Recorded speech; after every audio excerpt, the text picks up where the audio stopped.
nggak ada yang mabok. Sementara orang yang rajin ke gereja, mohon maaf ya, itu masih mau mabok. Yeah. Saya tahu karena saya berasal dari agama Katolik. Betul. Di agama saya terdahulu tidak ada rambu-rambu yang seketat agama kita saat ini, agama Betul. Islam.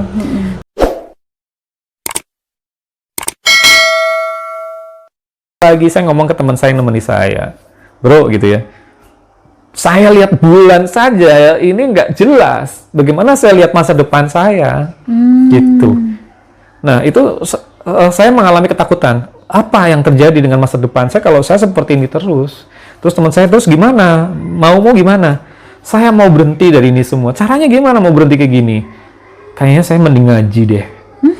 Saya langsung tiba-tiba punya pemikiran keadaan mabuk. Saya pikir kayaknya saya harus ngaji aja deh. Saya besok mau ke ustadz siapalah, tolong antar saya, ada ustadz atau kiai, saya pengen ngaji aja deh.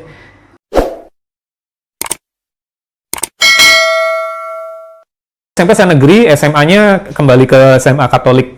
Dan dulu lagi kenceng-kencengnya sih sebenarnya waktu saya SMA masih jadi remaja altar, kalau disebutnya dulu remaja, remaja altar, belajar melayani sebagai pelayan altar, sempat aktif, terus paduan suara ya, kur, kemudian teater-teater, misalkan ada peringatan-peringatan seperti Hari Raya Natal segala macam dulu, ikut teaternya gitu lah.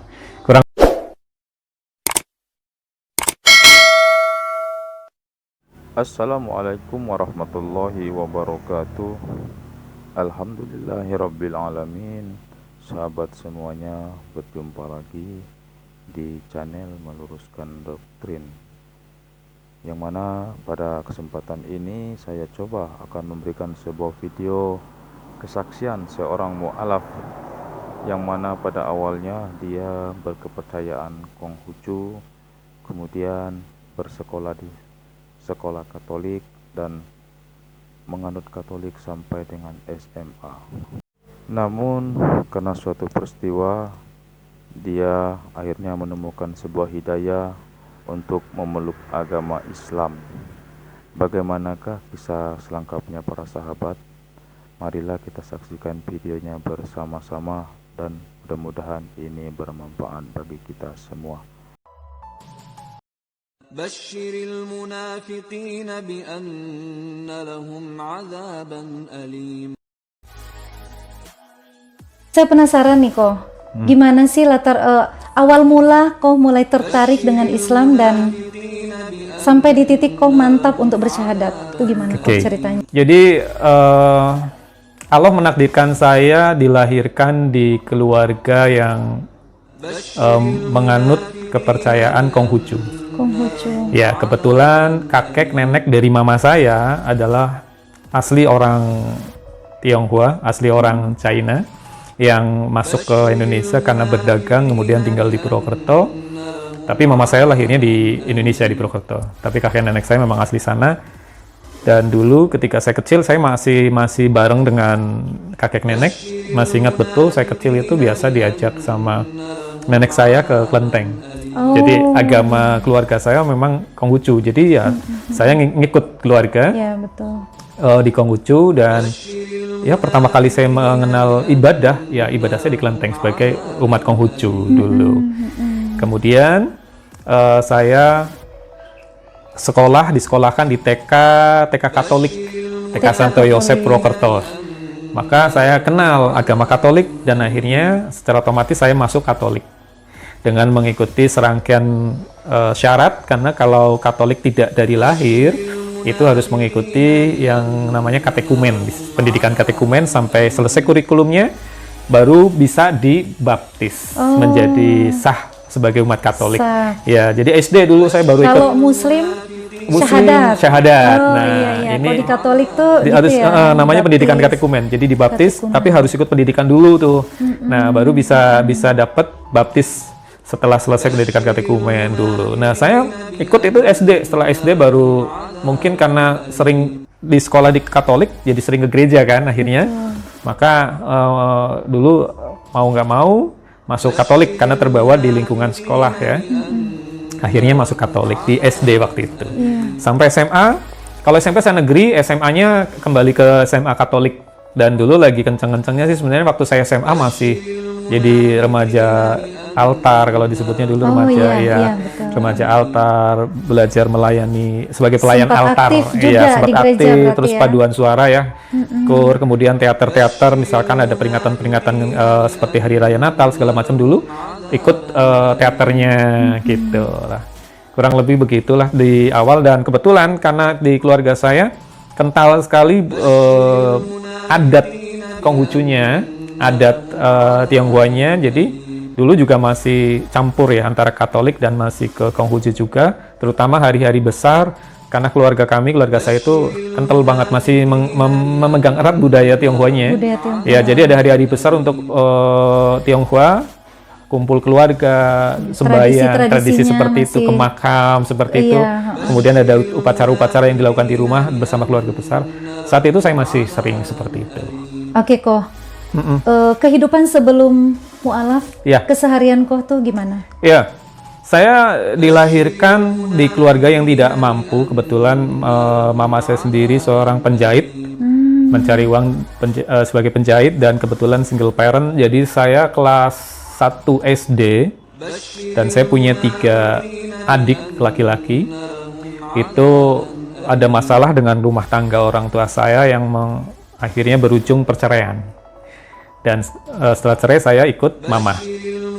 Jadi saya belum merasakan dibesarkan seorang ayah gitu lah ya, karena saya dibesarkan mama saya, dan saya kerasa betul, melihat betul perjuangan mama saya untuk membesarkan saya dan 3 adik saya. Sehingga di keadaan yang seperti itu, di SMP saja saya sudah, bahkan SD itu saya sudah sering jualan layangan, jualan kelereng ketika musim kelereng. Kemudian pas bulan puasa, walaupun saat itu saya tidak ikut puasa karena saya memang belum muslim ya, tapi saya senang kalau bulan puasa. Kenapa? Saya bisa jualan kembang api. Oh. Saya bisa Iya, jualan betul. kembang api kalau mau puasa. Ada hikmah puasa ada ya, hikmah. bisa jualan. Iya, jualan kembang api gitu. Nah, sampai SMP, SMA saya masih terbiasa begitu. Dulu SMP bahkan saya jadi tukang lukis. Oh. Saya hobi gambar, memang saya tertarik dengan dunia seni dari dulu, dari kecil. SMP saya sudah mencari uang dengan melukis. Jadi dulu seneng banget yang namanya lukis wajah ya. Lukis wajah. Dulu ya, kalau sekarang saya sudah nggak pernah. Jadi ketika ada orang mau pesan dilukis wajahnya, tinggal store foto ke saya gambar. Dapat dulu cuma 500 perak, zaman dulu 500 perak udah lumayan banget. Udah itu. berharga banget. Udah berharga sekali. Begitulah, jadi sering, bahkan sampai coret-coret di kaos, dijual, kaos polos saya coret-coret dijual. Ya, SMP, SMA. Nah, di SMA nih mulai ya datangnya hidayah ya. Saat saya lagi mabuk parah, mau pulang itu nggak bisa karena sempoyongan, mau ngeletak di jalan masih punya rasa malu. Ini luar biasa nih, mabuk tapi punya rasa Mabuk malu. tapi malu. Nah, jarang Kalau itu. saya ngeletak di jalan, saya malu, ada orang lewat kenal, malu. Saya mencari tempat yang jarang dilalui orang.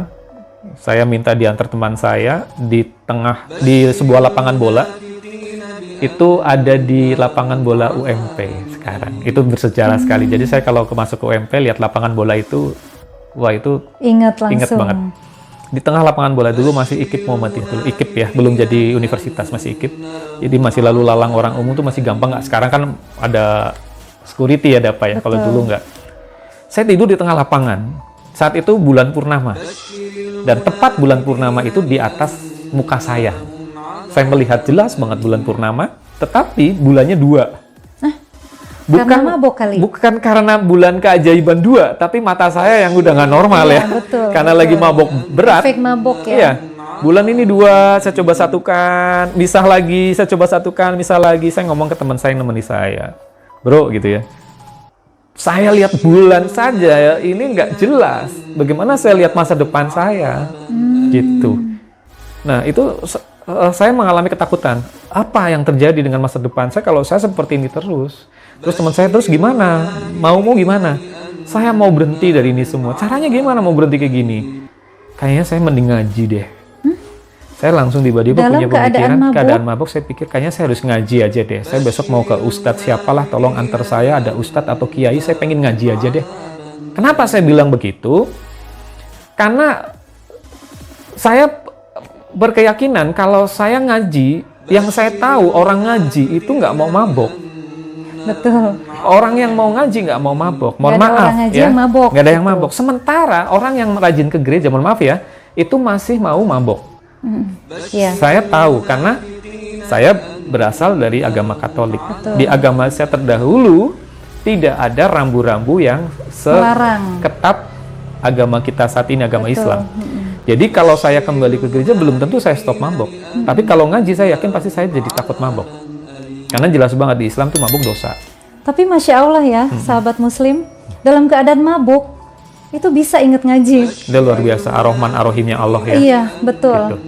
Ini yang mungkin jadi pembelajaran kita, jangan musuhi orang yang lagi masih mabok. Justru kita rangkul, jangan Betul, ini. betul. Karena bisa jadi hidayah kita nggak pernah tahu. Tidak pernah tahu cara Allah menurunkan hidayah. Itu Betul. yang saya alami. Masya Allah.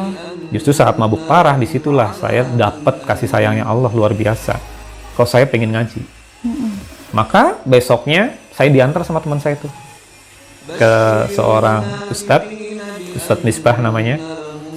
Itu di dekat, karena saya tinggal di Kuala di dekat kompleks UMP ya. Di situ ada seorang Ustadz, saya datang.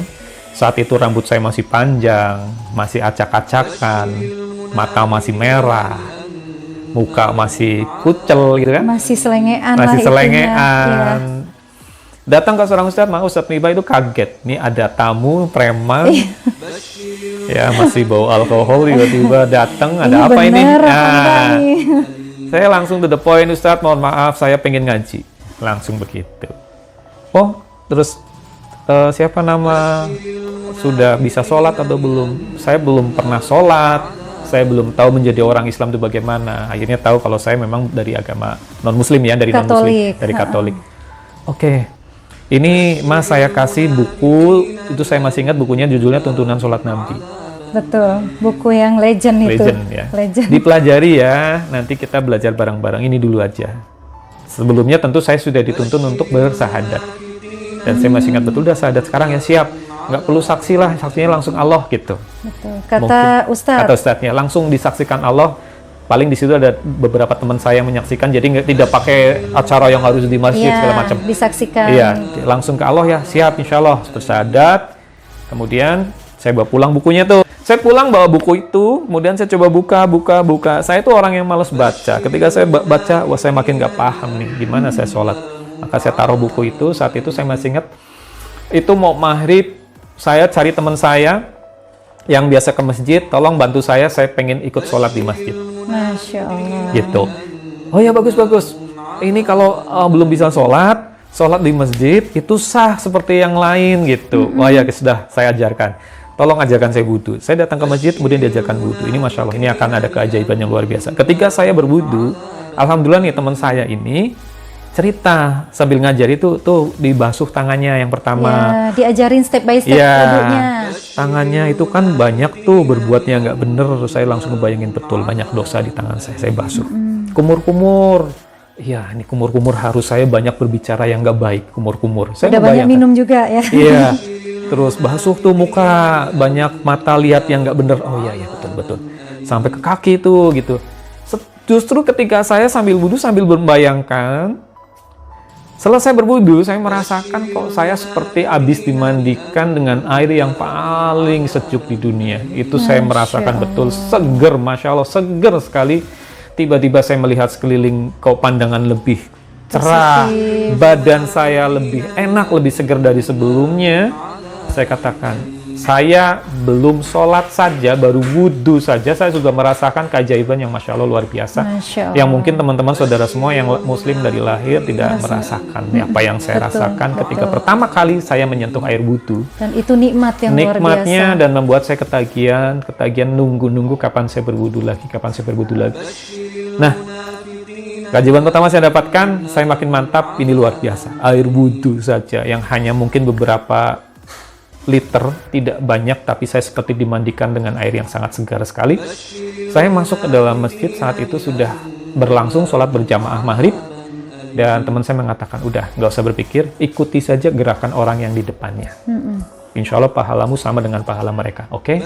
Nah, masuk ke rakaat kedua, bangkit, jamaah bangkit, saya ikut takbir, ruku saya ikut ruku, sambil saya lihat depan, takut salah gerakan, sujud ikut sujud. tahiyat sampai tahiyat akhir, saya ikut tahiyat akhir sampai salam, ikut salam. Karena kan perintah teman saya ikuti saja di Ikutin depannya. aja. Saya nggak ngerti yang namanya rokaat saat Betul. itu. Tiba-tiba orang di sebelah saya nepuk saya, "Mas, Anda kurang 1 rokaat." Waduh, rokaat apa ya Pak? Saya nggak ngerti rokaat. Loh, kamu tuh sholat tapi nggak ngerti rokaat tuh gimana? Ini sholat pertama kali Pak yang saya lakukan dan saya belum pernah sholat sebelumnya. Saya nggak Masya ngerti Allah. sholat, saya nggak ngerti gerakan sholat. Saya jadi cuma ikut-ikutan saja. Tapi saya punya niat, saya memang betul-betul ingin sholat. Gitu. Obrolan itu didengar sama jamaah yang lain. Obrolan tadi saya dengan bapak sebelah saya didengar. Ini ada preman nih baru sholat pertama kali dan nggak ngerti rokaat, ketinggalan 1 rokaat, ikut salam. Yang harusnya melanjutkan kurang 1 rokaatnya, tapi karena saya nggak ngerti. Mengundang perhatian, banyak yang mendekat ke saya. Alhamdulillah banyak yang menawarkan, mau nggak ngaji sama saya, mau nggak belajar. Masya Allah. Nah, akhirnya dimudahkan sama Allah, saya ketemu orang yang mau membantu saya belajar baca Quran, belajar sholat lebih tertib. Akhirnya saya bisa sholat, bisa menghafal doa-doa sholat, menghafal Al-Fatihah dan rukun-rukun sholat yang lain. Dan mulai mantap nih, saya akan jalankan 5 waktu. Nah, saat itu masuk bulan Ramadan. Tidak lama setelah saya mu'alaf, masuk bulan Ramadan. Itu nikmat yang luar biasa.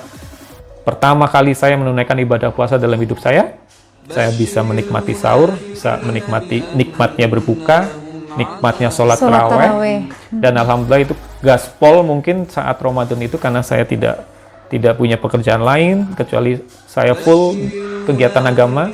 Jadi sholat sunnah nggak ketinggalan semua, alhamdulillah. Qobliyah, ba'diyah, sholat duhanya luar biasa, nikmat sekali. Dan malam takbiran pertama saya nggak bisa membendung air mata saya karena kenikmatannya, Masya Allah. Dengar alunan takbir, kumandang takbir, ini takbiran pertama saya dalam hidup saya. Masya Allah, luar biasa. Doa malam takbiran yang saya panjatkan, ya Allah mudah-mudahan nikmat ini jangan kau cabut ya Allah. Saya ingin merasakan suasana Ramadan di bulan-bulan yang di luar Ramadan. Itu doa pertama saya ketika saya malam takbiran. Dan alhamdulillah dikabul sama Allah, makin banyak saya dikenalkan sama orang-orang baik, sama ustadz-ustadz, guru-guru agama. Jadi boleh dibilang saya belajar agama tidak kesulitan dulu. Betul. Agak cepat. Banyak yang merangkul. Banyak yang bantu. 8 pertemuan saya bisa baca Quran dengan 8 pertemuan karena semangat ya.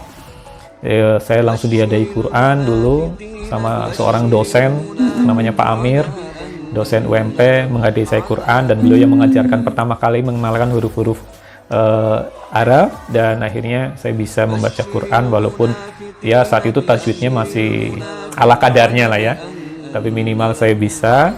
Kemudian yang luar biasa tantangan saya adalah sholat subuh. Ada sebuah keajaiban lagi yang mungkin saya rasakan, yaitu sholat subuh, dan itu menjadi tantangan sekaligus buat saya. Sholat subuh kenapa menjadi tantangan? Karena buat saya dulu jam 8 pagi saja itu buat saya masih kepagian. Ketika saya bangun jam 8 pagi itu masih kepagian buat saya. Dulu saya biasa bangun ya jam 12, jam 1 baru bangun. Jadi kalau jam 8 pagi itu masih kebagian banget. Apalagi ketika saya diwajibkan untuk melakukan sholat subuh pada jam 4:30 ya. Itu tantangan yang luar biasa. Nah, jadi saat itu saya akali nih, biar saya nggak ketinggalan sholat subuh, saya tiap malam tidurnya di masjid. Saya bawa bantal dari rumah. Saya minta izin ke takmir. Dulu saya di Masjid Ahmad Dahlan, di Masjid di IKIP Muhammadiyah, sekarang udah jadi UMP ya. Saya bawa bantal dari rumah, saya tidur di masjid, dan saya memaksakan tidur di belakang tempat imam. Masya Allah. Supaya apa? Pasti saya dibangunkan.